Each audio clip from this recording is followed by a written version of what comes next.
Welcome to another episode of Rooftop Conversations. So the next person I'm going to interview has definitely seen me in my worst moments, but totally on accident because I was at her house with her cousin studying for the bar exam. So I would love to introduce my next guest, Mapem Lanigan, for you all. And Mapem, in your own words, please introduce yourself. Hi, everyone. My name is Mapem Lanigan. I am a New Yorker and met May through my cousin. She was studying for the bar exam at my house, and I also went to a party with her. Um, and yeah, that's how we got to know each other. Yeah, definitely. It was so interesting because like Yesha used to talk. Well, oh my god, I'm like putting out her name. I might bleep it out. I'll ask her for permission, but like if any, I'll bleep it out. So my Pam's cousin and I went to law school together, and it was weird because like I didn't make friends in law school. Like I was a loner, and I chose to be a loner. I was like, I'm not sitting with anybody. I can't get along with anybody. Everyone's a little weird, or like I don't know. The chemistry just didn't work well with everybody. But like your cousin gave me like positive vibes that I was like, okay, this is the person I'm going to like study with, and she's been so helpful. Like throughout my like she's the only reason why I passed like half the classes I did and passed the bar. So like I owe everything to her. And yeah, like so like she's like tells me a lot about you and who you are. So I've heard your name and I finally got to meet you like at that interesting party at my law school. Let's just say that for the lack of a better word. So my Pam, I would love to know, like, like, did you have any first impressions of me? Like this random girl, you see me like once at a party, shows up at your house. I think I was like it was like I was at my worst. Like you saw me at my Wow. absolute worst at that time. I think my first impression of you was that you were very, very confident and comfortable with yourself and literally gave no fucks about what anyone else thought of her. Um, I was pretty like self-conscious at that party because like I didn't go to your school. I didn't know anyone there, but I'm really glad that you guys were there because we were like the only ones who were dancing by ourselves at our table. Oh my god, wait, it was so awkward because like no one was dancing and like I'm from New York. I also had three of my friends who are also New Yorkers and they didn't go to they didn't go to my school. And French Montana's Pop that came on. So I'm like, all right, so I go down and I'm like doing all the moves, whatever. And all of a sudden the moment I go down, everyone's looking at me like, oh my god, what did she do? Like everyone just kind of stopped and stared at me and it was just like the most like weirdest interaction, and that's why I will never ever ever do anything in law school again. Like I can't. Like that was just like I don't know, but thank you so much. Like it was like the briefest second that we saw each other, and like honestly, thank you for coming out. Thank you for letting me. First of all, thank you for letting me use your space. Like that in itself, I owe you a very very delayed thank you for that. So like before we begin, not begin, but like, let's dive into our first question. So I've been inspired a lot by your like online activism, especially with the uprisings and everything, and especially as like a fellow Asian. You are very very outspoken about a lot of the issues and take a very radical not I don't even want to say radical because this is common to me it's common sense. Every radical idea is common sense in my opinion. But for lack of a better word, you've been very, very like radical with your views, and that's something that I really appreciate, especially as an Asian woman. Like that's rare to see, especially someone just being so explicit about these issues.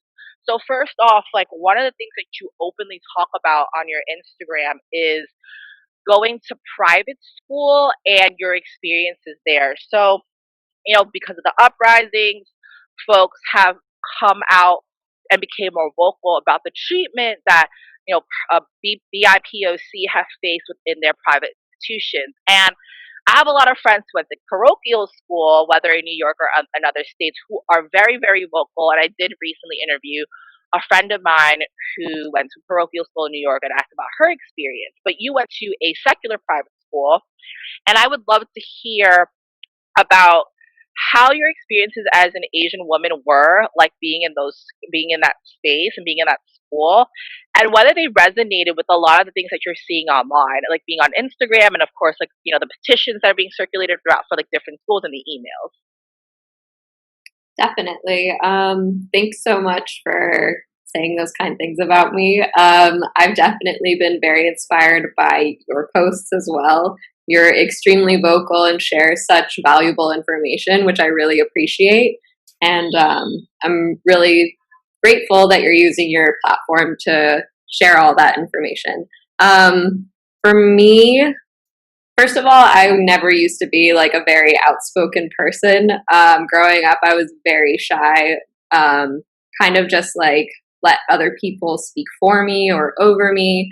Um, but my mom is like a very, very strong person. And growing up, like I would definitely experience a lot of like racism and like just people just being like complete bigots like on the street. Sometimes like one time we were driving like in our car and some guy on the sidewalk was like ching chong like go back to China, and I was like, I think I was like 8 or 9 or something, and I was just like looking out the window. My mom pulled over and she was like, what did you say to my daughter, and like confronted the guy and everything. So it's taken me a while to like find my voice, especially when it comes to these kinds of things, but I'm learning to be more vocal. So my experiences going to a private school I went to wasn't like most private schools in New York. It was like international, lots of people from different backgrounds and like different countries. But I think it kind of like masqueraded under this pretense that because we're international, like we don't see color kind of thing, like because we're international, we get a pass at saying like culturally insensitive jokes and like racially insensitive jokes and things like that. So it definitely like growing up in that environment, like a lot of the school went from kindergarten to 12th grade.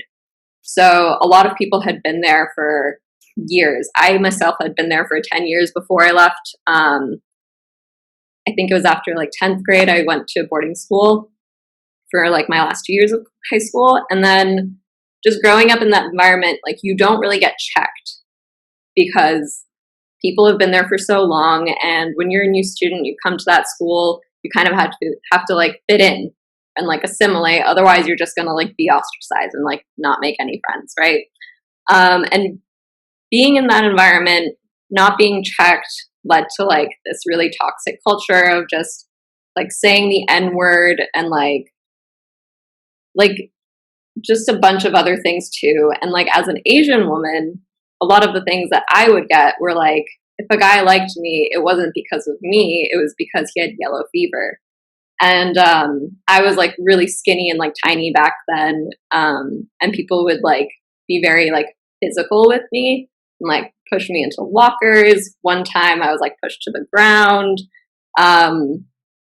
Just like a whole bunch of stuff like that. So when Black came out, like a lot of people started talking about like the racism and the sexism that they experienced at the school. And what I experienced was nowhere near what a lot of the Black students had experienced.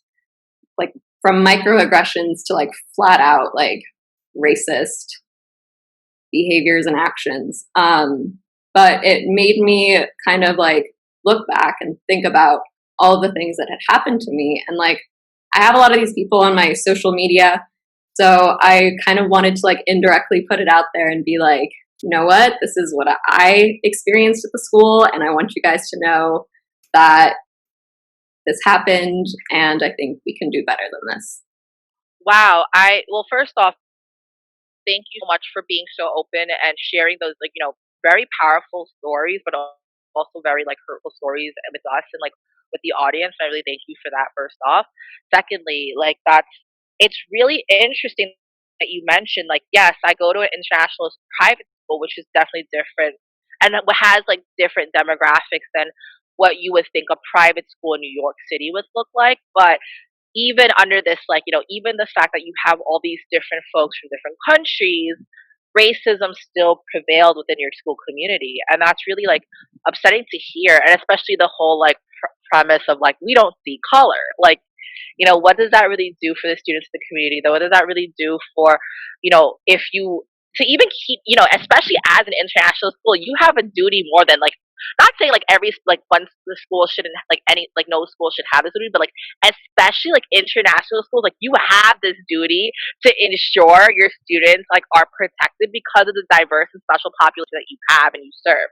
So it's like really, I never knew this about international schools.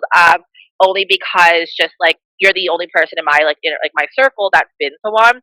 So it's just interesting to see like even in a context where like diversity and like we're putting bodies in from like different people, that's not enough. Like it's definitely something that like Definitely. internally still needs to be fixed, which is super Hmm. interesting. And I think like one of like the some really important phrase that like resonated with me was, I forget the name of one of the editors and like chefs at Bon Appetit, but she said diversity without equity about like her workplace. And I think that that's like really, really important when we talk about diversity and representation, especially like in context of like the school that I went to. Is like we had all of this diversity, so much culture and people from like all kinds of backgrounds, even socioeconomic backgrounds.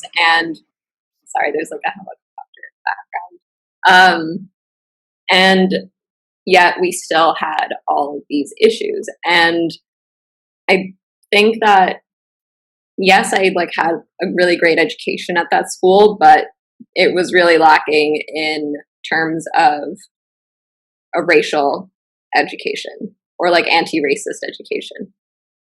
Yeah, and that's like, I've noticed this with like despite like whatever type of school you went to, private, public, parochial, international, the story is the same. It's like, lack of like, anti-racist education, lack of accountability from teachers and students, lack of resources, especially for BIPOC. It's ridiculous. I went to a New York City public school, and that's supposed to be like, the epitome of liberalism and progression. And like, I'm thankful that my school was more at the time. Like, I went to high school from 2008 to 2012. This makes me sound super old right now. And like, I went to a school where like people were having conversations about like LGBTQ, and like we had a GSA and we had like an African American like movie club and Spanish speaking. Like we had like different clubs and like languages, and we had a pretty diverse student body as compared to like other schools. It still needed some work, but it was thing. But like it was still like the education we received still like the curriculum we received still focused on like white authors, white history, like very and like it was just never really like you can go to a school like your school or like my school where like from the outside it looks like it's great, it's like the best education ever, this is like we are it, we have everything, but like internally there's all these things that you need to fix, which kind of goes into showing like how important it is to not just like, especially with schools, especially with corporations, we're talking about diversity and inclusion, and people are like, okay, let's just put in more bodies, let's just put in more diverse folks, let's just put in more, black folks, brown folks, folks of color. But it's like, okay, you put everyone in these structures, but how are you helping them succeed in the structures that you're in? How are you helping them succeed in the school and graduating? How are you helping them succeed in the company and thrive in the company, or feel safe at these institutions? Um, and like, I would love to hear from you and like in your own words, like what schools like the school that you attended and other private schools can do to help students, especially with like students of color and things like that.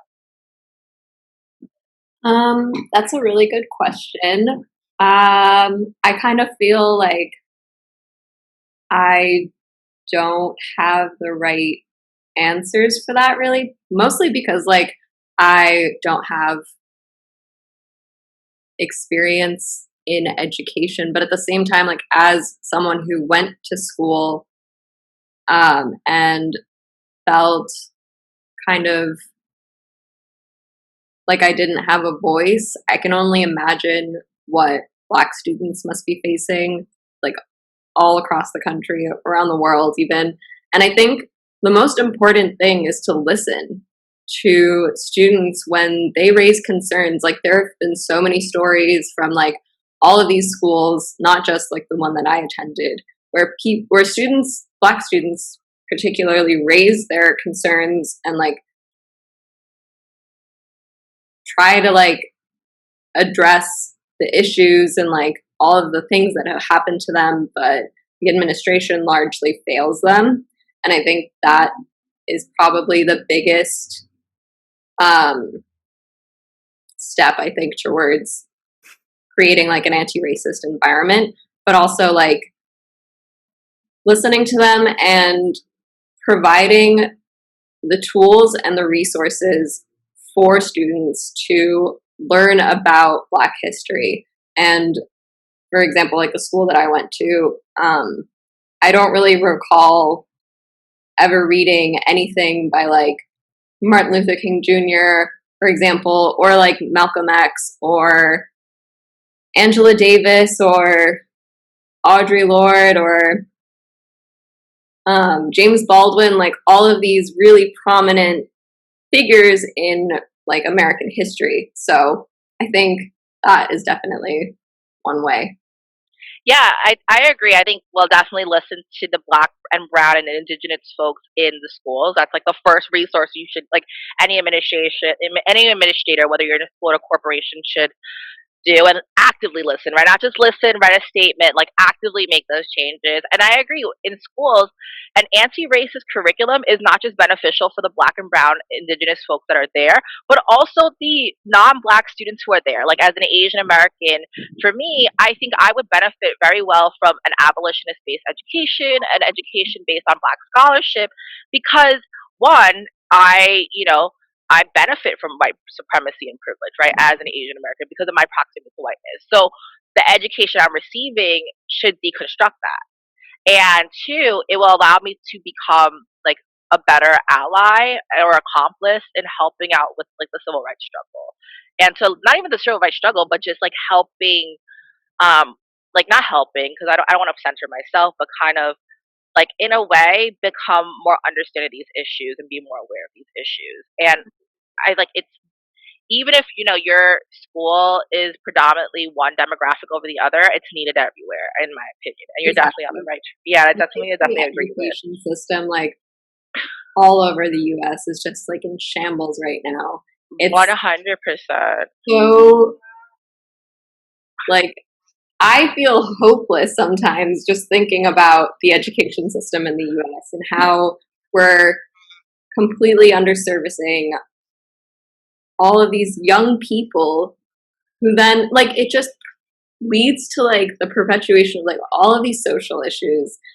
And I definitely think that like fixing the education system, implementing anti-racist curricula across the country will help us in the future like be a more equitable society. Like it gets me so heated. Yeah, definitely. And like it shouldn't have to take us like learning through Instagram or relying on the labor of Black and Brown scholars, especially Black women and femmes, to do this work for us, right? Like they've already done enough. It's time for the rest of us to do the work and educate ourselves. We shouldn't put the onus on Black and Brown women and femmes, especially, to provide us with this education. And like Exactly. it's time that the rest of us need to step up to the plate. Yeah, and you mentioned like shifting gears a bit, you mentioned, in your early days, it's been really difficult for you to find your voice and have a voice and be outspoken. And, I think, for myself as well, for like, even though my mouth has always been like extra loud for like, I don't even know, I've always had something to say. Um, but like it's all even then it's still difficult for me to like be able to even express those things or stand up for myself sometimes because like just the way that the environment around us treats us and sees us. Exactly. So I would love to hear like about your journey. Like how was it like growing up and like how did you find your voice? I think this is like very critical for a lot of like especially Asians and Asian Americans, to hear, just because a lot of us grew up in a culture where it's like respect your elders, play it safe, especially for those in immigrant families, right? Like, don't disrupt the status quo because we have to just keep surviving. Like, stay hidden. Because a lot of that comes from like we don't want to be found out by the government. We don't want to get in trouble.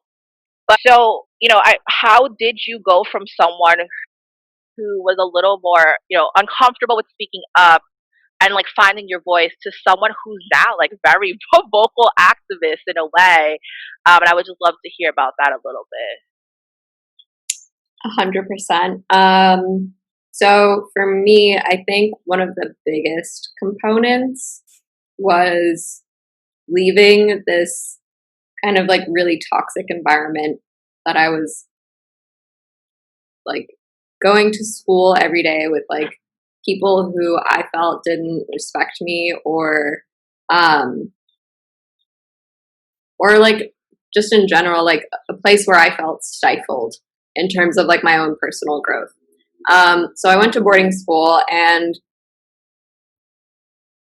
it was really hard being an introverted person who kind of had to like make friends and like establish themselves in like this new environment. I made some really good friends, but again, it was like really hard facing a lot of judgment, things like that, just as like the new kid. But I think I learned just to like not give a fuck about what people thought about me, and it took like a year or two of just like learning to be comfortable with myself and like learning who I was as a person, to kind of like really feel at peace with that. But in terms of like speaking up for myself when it comes to like these racists or whatever, for me, like I'm half white, but I'm not white passing. So in public areas, like people will come up to me and like say things. I think one of like the biggest kind of like moments for me was when I was like at the Metropolitan Museum of Art with a friend. And this guy came up to me and he was like, he tapped on my shoulder while I was like looking at some art. And he was like, "Can you give me a massage?" And I was like, "What?" And like, I like kind of like brushed him off and I was like walking away with my friend. And like, as I was walking away, I was like, "Why would you ask me to give you a massage?" And I thought I heard him say, "Because you're Asian." But I was like, there's no way in hell he said that. So I just kept walking. And then this security guard was like, "Oh, just ignore him. He's been going up to like women and asking them for massages." And I was like Asian women? And he was like, "Yeah, it's okay. Like we've notified like security and they're keeping an eye on him." And I was like, okay. And like I looked around and he was gone. So then my friend and I were like walking around. We go up to the next level and then he's there and he just like is staring straight at me and he's like smiling. And I completely lost it. Like I don't even remember what happened in like those couple of seconds, but I like went up to him and I was like, "Fuck you." I was like, "You cannot be going up to Asian women and asking them for massages." I was like, "That's so sexist, it's so racist, and it's like completely wrong." And he just went on like this huge rant about a bunch of like nonsense. And then security came and they were like, "Oh, like what's going on here?" And I was like, the security guard was like a woman of color. And I was like, "This guy is going up to Asian women and asking them for massages." And I'm like, "It's not okay." And she was like, "Okay, like I understand." And this guy was just like yelling at her like in her face and telling her that I assaulted him. It was just a whole mess. But I think that moment, I like really just like completely lost any like kind of inhibitions when it came to just like speaking out against injustices. And I think what really got to me was the fact that he was doing it to other women. like not just me. And like these women like didn't feel comfortable speaking up for themselves. So I think that's when it really like hit close to home. But there have been other incidences too. And like what I've also learned is that you have to pick and choose your battles. Sometimes it's not worth it, but also sometimes it's not safe, especially if you're like not in a public area where like people can't see you. Like it's been rough, but I think we have like a responsibility to ourselves and to others to call out things when we can. Yeah, I agree. Like I think like especially as like a woman, it's kind of difficult sometimes to like stand up for yourself because of those safety reasons, right? Like, I've gotten cat calls that were, that were well, not mass, but like cat calls deep rooted in racism. Like, oh, same thing like konnichiwa, ni hao, change, those same slurs. Like, and like obviously much more stuff that I like wouldn't want to disclose on like this thing, but like, it's like you hear those things, but like sometimes like what are you gonna do? Like you're you, and then you have a man who's much bigger than you, and you're alone, and sometimes it's just better to kind of like, all right, I'm just gonna put my headphones in and walk away, and let me just get home, and this is not the time for me to put that fight or do that fight. But I think like for me, it's like I've like had to definitely like I think picking and choosing your battles is the right thing, but also like I agree. Like for me, it's like you have. There's a certain point where like you have to stand up, not just for yourself, but even folks who make comments about other racial groups and other ethnic groups or other like genders and things like that aren't necessarily your identities. And it's like that's when allyship begins, right? Because like you said, right, folks who are being targets, it's hard for like the targets to kind of stand up, right? You're in the zone of danger, but it's easier for let's say like a bystander to come in and intervene. It's easier for an ally to come in and intervene where they may not be as harmed as someone who is the target. Um, and like shifting gears, like well, not shifting gears, but kind of like in the same light for a lot of us Asians and Asian Americans, we're having these tough conversations with those that we love, right? Like parents, grandparents, aunties, uncles, with like, the overall communities that we're in. We're having these really difficult talks, maybe sometimes for the first time, where we're explicitly talking about this with our loved ones. So, and like that's when it's like the power dynamics are there, right? It's like you, on one end, you have the power dynamic of, well, my dad, my mom, the elder, like I don't know if me as a person, will they listen? Will they like understand? Will they be receptive? But on the other hand, you have the responsibility and the duty to call out like the folks in your family or your loved ones or the folks in your community, because the same folks who are in your community are the ones perpetuating these like anti-black and racist thoughts, right? So I would love to hear like how that journey has been like for you. I know that like, you know, there are a lot of Asian American ethnic groups, and you're Bhutanese, which is a very like unique community in New York City. It's you know, so it's like I would love to hear like how that has been like engaging with like loved ones, but also your overall Bhutanese community and your Asian community too. Like how has that been checking in with your family, checking in with your friends and things like that? Sure. So I think when it comes to like my immediate family, I've it really hasn't been too hard to be having these conversations. Like my parents, thankfully, are very open to like having these difficult conversations over dinner. We talk about like different incidences all the time over dinner, whether it's like Ahmaud Arbery or like Elijah McCain, Breonna Taylor.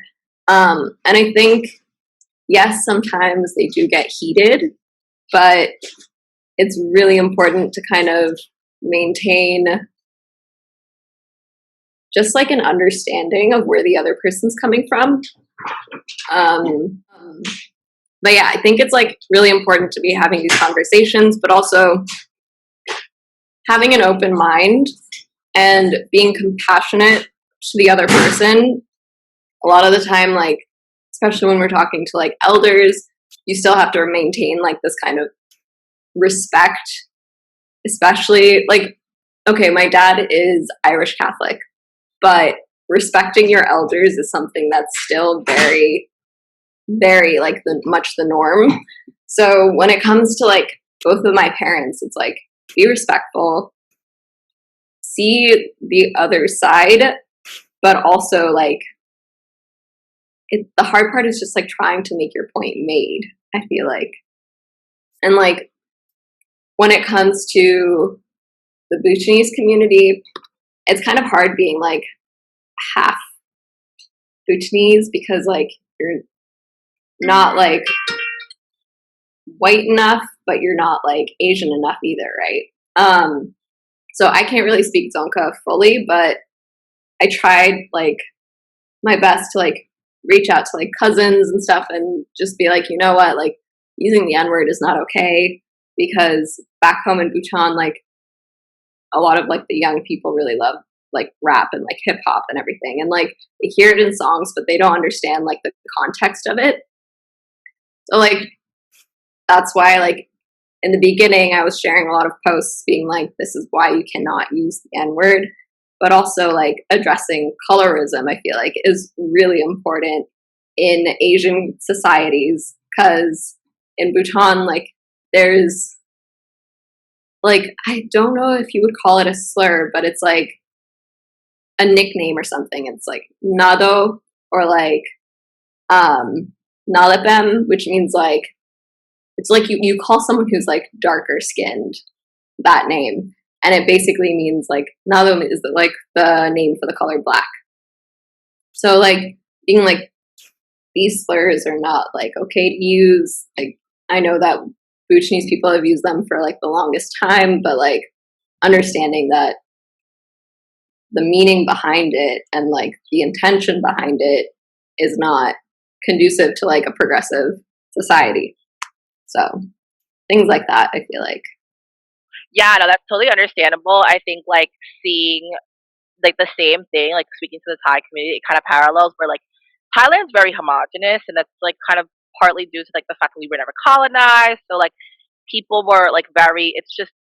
I mean, now it's becoming a little more diverse with globalization, but like a lot of like things like colorism, people just think like, oh, it's a Thai thing, but it's like no, it's actually rooted in anti-blackness, right? And like Mm-hmm. why those things are wrong, and like why fetishizing one type of mixed race child over the other is first of all, you should not be fetishizing any type of child, but the fact that there's like a hierarchy even within that, and the way the skin tones are, and like the skin bleaching in Thailand, like that situation is, there is that deep rooted anti blackness in it, even within like an issue like colorism that affects like fellow Asians. And like you mentioned using social media, right? Like putting up your posts for the Bhutanese community, putting up your posts for folks who went to your school at your international school. And I think like yes, like conversations like that, like yes, like have those dialogues, but also like social media plays such a big role in it. Like posting a graphic, like knowing that like the classmate who said X, Y, and Z back in school will look at it. Even if they don't take in the information, they're seeing it in front of their face. They're feeling that like conflict, right? Having a discussion or a post about the N word and that usage on your story might shake up some type of like conflict within your Bhutanese community. And I think that's so important, and you do great work with like really being explicit with like what you're doing with social media, and I'm like seeing it, and I'm like, wow, I need to like learn from that. And of course just say it. Like if you have something to say, just say it. There's no more sugarcoating. It's too late for sugarcoating. Lives are being like harmed, and there's not enough time for us to beat around the bush. We just kind of have to say it. So that's something I really respect about you and your activism, and you're like being so vocal about it. You Um, know, I try. I'm like learning every single day. So like, same how can I utilize my social media? I'm not an influencer, but like, I have all these people that follow me for like the memes and here. the fitness, no, not the fitness pictures, but like, Oh, the pictures. also, boxing. I was in a boxing class with you and Nikki, and I was like so sore after that. Oh, I couldn't breathe. I was like, I I was like, know. on Instagram, I'm like, yes, yes, yes. And then like off screen, I'm like, ah, ah. Look pretty. um, but shifting gears, you mentioned, the difficulty of balancing between being, not white enough or not being Bhutanese enough or not being American enough and all of that. And I'd love to hear, from your experiences as well, like what is it like growing up biracial, and like like how has that experience been like? Just because like it is like it definitely offers a different perspective. Like growing up not only between like you know two cultures, but then you also have like growing up in the like the culture of the United States, which is like a third culture that you kind of obviously have to balance. Because I know for me, like being Thai, a Thai person being born in America, it's like I already have to balance between like motherland and like this land, and like having to marry those two like identities together. But I would love to hear from you, like what is it like to balance like all of these different identities that you have because of your biracial identity? Yeah. For me, it's hard having like all of these different identities that you identify with. Um, I think because I'm not exactly white passing, I tend to identify more as Asian or Southeast Asian, more so than my white side. Um, but I always get the question like, where are you from? No, where are you really from? And I'm like, for me, the safest answer is always New York. Like, I'm from New York. It's where I grew up. It's like where I feel like I fit in the most. It's where I feel like I am my most authentic self. I feel like throat is like killing me right now. I'm sorry. It's fine. It's okay. Honestly, like after these, I do these interviews, and I'm like, like my How do you throat do is it? I Yeah, don't know. I don't know. I'm not emotional, I swear. But yeah, no, like I feel like your answer is still a little better than mine. Like saying New York, like when I get that, like I'm snarky and I'll say like my mom's vagina or something. Like I'm like so like I'm rude, so I'll say Yeah. something like that. Like yeah, that's where I came from. But No, I feel like those questions can be like really invasive. And I remember like in college, I would like go to parties and people would be like, it would like, they would just try and make a point with it. Like it wasn't even about like finding out where I was really from. It was just like trying to like throw me off in a way. But yeah, my answer to that question is usually like New York. Um, but when it comes to like going back home to Bhutan, I like love it so much. I like have such a connection to the place. Like I was born there. And I moved to New York when I was like 2 or 3. Um, but it's definitely hard. Like Dzongkha, which is like the language that's spoken in Bhutan, was like my first language, but I kind of like forgot it when I came here. And like I can understand it a little bit, but speaking is like really hard for me. I can like speak to 5-year-olds, but that's like the extent of it. But like I do understand when people like when I'm with my mom, who's like 100% Bhutanese, and like people will be like in Zonka, they'll be like, "Oh, who's like the Chillip?" And Chillip is like foreigner, and they're like talking about me, and I'm like I get that a lot. But it's also like I feel like I have to try even harder to kind of like fit in when I go back home, um, which is hard in some ways, but I like love it there so much, and I wish I could like live there, but alas, I don't have citizenship, so that's another hard part. But on the other like flip side, um, when I like don't really see my Canadian side of my family too often, but when I do, like they're always very welcoming. They're always like so kind to me. Like I love them so much. It's just like I feel more I feel like I was like raised more like on my mom's side of things. So maybe that's why I feel like more of a connection to my Bhutanese side, but I think it also has a lot to do with like my physical appearance and how I pass as Bhutanese more so than a white person. Thank you so much for like sharing the story, like personal stories with me. And I really appreciate it. Yeah.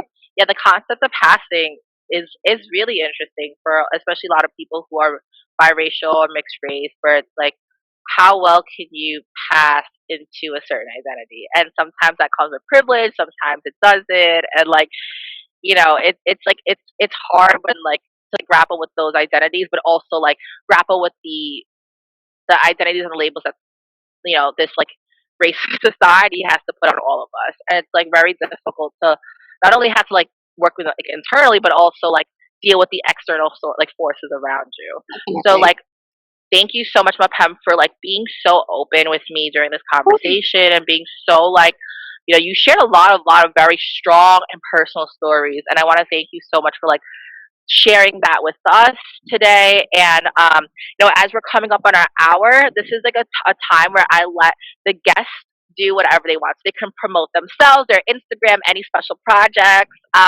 charities, or any like last words that you want. So this is like your moment to kind of promote whatever and anything that you want to. And of course, like everything that you say, I will put in the description below. And like, of course, like for tag it on Instagram and things like that as well.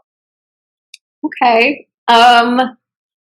Wow. I don't usually do self promotion. This is interesting. But I think what I'd really like to share is just that be open to accountability and learning more about how you can be a better ally during these times. Like, I know for myself, I've had to sit with like a lot of uncomfortable thoughts and feelings and really like take a look deep.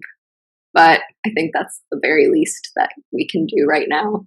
Um, but yeah, do the work, read, listen, watch, and open that purse.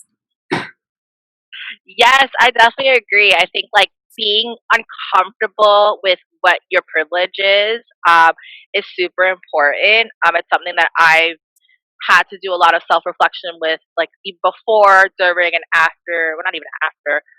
In the future, past, like like as things go on with the revolution, the uprising, and yes, I agree. Like for folks with wealth privilege, donate, give to not just like big charities like ACLU and you know um those are huge organizations that they do the work, but like it's better to like really donate to local grassroots organizations, smaller groups, especially black led organizations and things like that. And for folks that don't have wealth privilege, share, share, share, and share. That is the like share like petitions, share links, share resources.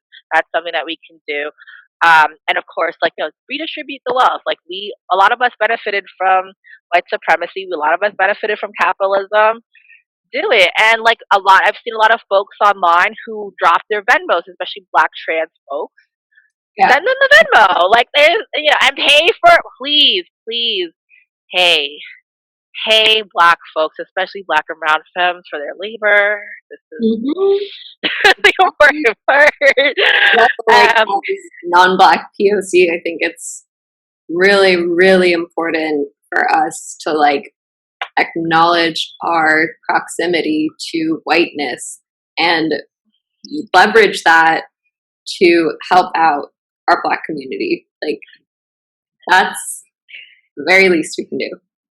Yes, I agree 100%. And like especially if you're Asian and like because that just like acknowledging that like not everyone under the API umbrella has the same privileges. Like some folks are more susceptible to things like ICE and border patrol and NYPD and other law enforcement. But if you have that privilege, use it. But anyway, Mapem, thank you so much. I am looking forward to learning and growing with you every day and unpacking everything through your Okay. posts.